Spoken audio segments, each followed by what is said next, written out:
അതാ വീണ്ടും വീണ്ടും ഓഫർ കേട്ടോ. നമ്മളെ BMW fish stall Karuvanthiruthi nearby എത്തിങ്കാന കണ്ടില്ലേ. കോര കൊണ്ടുപോയിക്കോളി. ഇതാ കിലോ 100 റുപ്യ. എന്താണ് ആ സാധനം നോക്കിയട്ടെ. ഇതാണ് കിലോ 100 റുപ്യൻ്റെ കോര. പിന്നെ കൂന്തൾ നോക്കിയതാ, ഓരോ കൂന്തൾ എടുത്ത് നോക്കി. വലിയ കൂന്തൾ കിലോ 100. പിന്നെ ഇതൊക്കെയാണ് കടുക, ഒക്കെ ചെറിയ പൈസ ഉള്ളു കേട്ടോ. അവിടെ പോരാ. പിന്നെ ഇതൊക്കെയാണ് അവിടേക്ക്. പിന്നെ ഇതൊക്കെയാണ് നമ്മളെ അമൂർ എന്ന് പറയാൻ പറ്റില്ല. ഇത് കലവക്കോര എന്നാണ് നമ്മളെ നാട്ടിൽ പറയല്.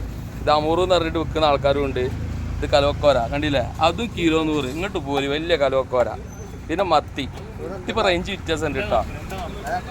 മത്തിക്ക് അത്യാവശ്യം കിലോ 100-200 റുപ്യ റേഞ്ച് ഉണ്ട്. പിന്നെ ഇതൊക്കെയാണ് വെള്ളസൂത. പിന്നെ ഇതൊക്കെ ഇതാണ് മഞ്ഞക്കിളി.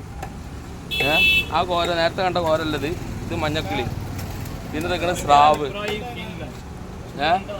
പിന്നെ ഇതൊക്കെയാണ്, ഇതാണ് നമ്മളെ ചെമ്പല്ലി. ഇത് ക്ലീൻ ചെയ്ത് വെച്ചോണ്ടാട്ടോ എൻ്റെ സ്കിൻ അങ്ങനെ. ഇത് കട്ട് ചെയ്യാൻ വേണ്ടിയിട്ട് ക്ലീൻ ചെയ്ത് വെച്ചാണ്. അല്ലാതെ മീനൊന്നും ഇവിടെ മോശം ഉണ്ടാവില്ല. ഒക്കെ ഫ്രഷ് മീനുകൾ. ഇത് സ്ഥലം വരുന്നതോടാണ് നമ്മളെ കരുവന്തിരുത്തി BMW ഫിഷ് സ്റ്റാൾ കേട്ടോ. ഇതാണ് ഫറോക്ക് എന്ന് വരുന്ന റോഡ്. ഫറോക്ക് നിന്ന് നേരെ നോക്കുമ്പോൾ ചാലിയം പോണ റോഡ് തന്നെ കേട്ടോ അത്.